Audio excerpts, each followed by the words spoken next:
ভাবা যায় পৃথিবীর সবচেয়ে শক্তিশালী সুপার পাওয়ার আমেরিকা আজ এমন এক বাহিনীর সাথে লড়তে হিমশিম খাচ্ছে যাদের পায়ে নেই কোনো বুট জুতো, শরীরে নেই কোনো বুলেটপ্রুফ জ্যাকেট। ইয়েমেনের পাহাড়ের সেই লুঙ্গি গামছা পরা হুথিরাই আজ ট্রাম্প প্রশাসনের ঘুম হারাম করে দিয়েছে।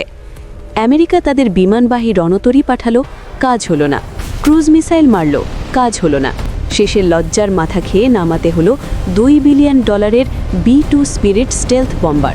কিন্তু ফলাফল, লোহিত সাগরে এখনও জ্বলছে পশ্চিমা জাহাজের আগুন। আজকের ভিডিওতে আমরা দেখব কেন বিশ্বের সেরা টেকনোলজি ব্যর্থ হচ্ছে ইয়েমেনের মাটির কাছে, কিভাবে সামান্য কিছু পাইপ আর মোটর দিয়ে বানানো ড্রোন হারিয়ে দিচ্ছে আমেরিকার $বিলিয়ন ডিফেন্স সিস্টেমকে। আমেরিকা ভেবেছিল তাদের অদৃশ্য দানব B-2 স্পিরিট আকাশে উড়লে হুথিরা ভয়ে পালাবে। এই বিমানটি রাডারে ধরা পড়ে না এবং এটি মাটির 200 ফুট নিচেও আঘাত করতে পারে। পেন্টাগন দাবি করল তারা ইয়েমেনের মাটির নিচের 5টি বড় অস্ত্রভাণ্ডার ধ্বংস করেছে। কিন্তু বাস্তবতা কি? এই হামলার ঠিক পরদিন সকালেই হুথিরা আবারও সাগরে মিসাইল ছুড়েছে। সমর বিশেষজ্ঞরা হাসছেন। তারা বলছেন ইয়েমেনের হাজার হাজার পাহাড়ের গুহায় লক্ষ লক্ষ টানেল, 2-4টি বোমা মেরে এই নেটওয়ার্ক ধ্বংস করা আর সাগরে এক বালতি পানি ফেলা একই কথা। আমেরিকার এই দামি হামলা আসলে প্রতীকী ছাড়া আর কিছুই না। আসুন একটু হিসাব কষি। আমেরিকার B-2 বিমানটি একবার উড়ে গিয়ে বোমা মেরে ফিরে আসতে খরচ হয় প্রায় $4 থেকে $5 বিলিয়ন, আর যে বোমাগুলো ফেলা হয়েছে সেগুলোর এক একটির দাম কোটি কোটি টাকা। অন্যদিকে হুথিরা যে ড্রোন দিয়ে হামলা চালায় তার দাম মাত্র $2 থেকে $5,000। অর্থাৎ আমেরিকা মশা মারতে কামান দাগছে। হুথিদের স্ট্র্যাটেজি খুব সহজ, আমাদের সস্তা ড্রোন মারতে গিয়ে আমেরিকা দেউলিয়া হয়ে যাক, এবং ঠিক সেটাই হচ্ছে। আমেরিকার অর্থনীতিবিদরাই এখন প্রশ্ন তুলছেন, এই অসম যুদ্ধে কতদিন টাকা ঢালবে হোয়াইট হাউস? হুথিরা বোকা নয়, তারা জানে আমেরিকার সাথে সামনাসামনি যুদ্ধে তারা পারবে না, তাই তারা বেছে নিয়েছে গেরিলা টেকনিক। তাদের কোনো বড় এয়ারবেস নেই, কোনো বড় ক্যাম্প নেই যা আমেরিকা স্যাটেলাইট দিয়ে দেখবে।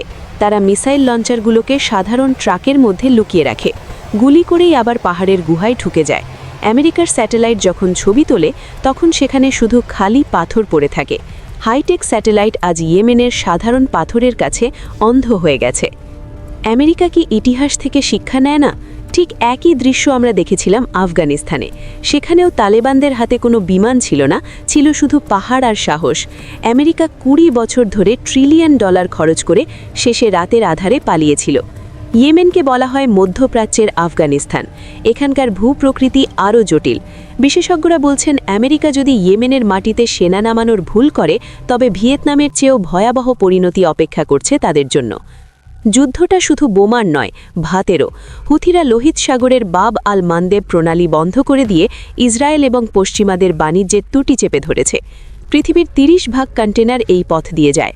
এখন জাহাজগুলোকে পুরো আফ্রিকা ঘুরে যেতে হচ্ছে, ফলে জিনিসের দাম বাড়ছে ইউরোপ আমেরিকায়। হুথিরা প্রমাণ করেছে সাগরে রাজত্ব করতে বড় জাহাজের দরকার নেই, শুধু সাহস আর কৌশল থাকলেই পুরো বিশ্বকে অচল করে দেওয়া যায়। হুথিরা এই সাহস আর প্রযুক্তি পাচ্ছে কোথায়? আঙুল উঠছে ইরান এবং রাশিয়ার দিকে। বলা হচ্ছে হুথিদের অ্যান্টিশিপ ব্যালিস্টিক মিসাইল টেকনোলজি সরাসরি ইরানের দেওয়া। আবার অনেকে বলছেন ইউক্রেনে আমেরিকা যেভাবে রাশিয়াকে আটকাচ্ছে তার প্রতিশোধ হিসেবে পুতিনও হয়তো গোপনে হুথিদের ইন্টেলিজেন্স দিচ্ছে। অর্থাৎ লোহিত সাগর এখন বিশ্ব পরাশক্তিদের দাবার বোর্ড, আর আমেরিকা সেখানে চেকমেট হওয়ার পথে। আমেরিকা অপারেশন প্রসপেরিটি গার্ডিয়ান নামে একটি জোট গঠন করেছিল হুথিদের বিরুদ্ধে। কিন্তু মজার ব্যাপার হলো ফ্রান্স, ইটালি, স্পেনের মতো আমেরিকার ক্লোজ বন্ধুরাই এই জোটে সরাসরি হামলা করতে রাজি হয়নি। ইউরোপীয় দেশগুলো বুঝতে পারছে আমেরিকার পাগলামিতে তাল দিলে তাদের নিজেদের জাহাজেও হামলা হবে। ন্যাটো জোটের এই ফাটল হুথিদের মনোবল আরও বাড়িয়ে দিয়েছে। আমেরিকা আজ নিজেদের বন্ধু মহলেই একা। পরিস্থিতি যেদিকে যাচ্ছে তাতে বড় যুদ্ধের আশঙ্কা উড়িয়ে দেওয়া যায় না। আমেরিকা যদি সম্মানের ভয়ে ইরানে সরাসরি হামলা করে বসে তবে পুরো মধ্যপ্রাচ্য জ্বলে উঠবে। তেলের দাম $200 ছাড়িয়ে যাবে, বিশ্ব অর্থনীতি ধসে পড়বে। হুথিরা পরিষ্কার জানিয়ে দিয়েছে গাজায় ইসরায়েলি হামলা বন্ধ না হওয়া পর্যন্ত তারা থামবে না। এখন বল আমেরিকার কোর্টে, তারা কি যুদ্ধ থামাবে নাকি ইগো বাঁচাতে পৃথিবীকে বিপদে ফেলবে? দিন শেষে একটি সত্যই বারবার ফিরে আসে, প্রযুক্তি দিয়ে মানুষ মারা যায় কিন্তু আদর্শকে মারা যায় না। B-2 স্পিরিট বোম্বার হয়তো পাহাড় ভাঙতে পারে কিন্তু ইয়েমেনিদের মনোবল ভাঙতে পারেনি। সুপার পাওয়ার আমেরিকার এই অসহায়ত্ব প্রমাণ করে পৃথিবীর পুলিশগিরি করার দিন হয়তো শেষ হয়ে আসছে। আপনার কি মনে হয়, আমেরিকার এই পরাজয় কি তাদের পতনের শুরু, নাকি তারা আরও ভয়ঙ্কর কোনো পদক্ষেপ নেবে? কমেন্টে আপনার মতামত জানাতে ভুলবেন না। দেখা হবে পরের ভিডিওতে।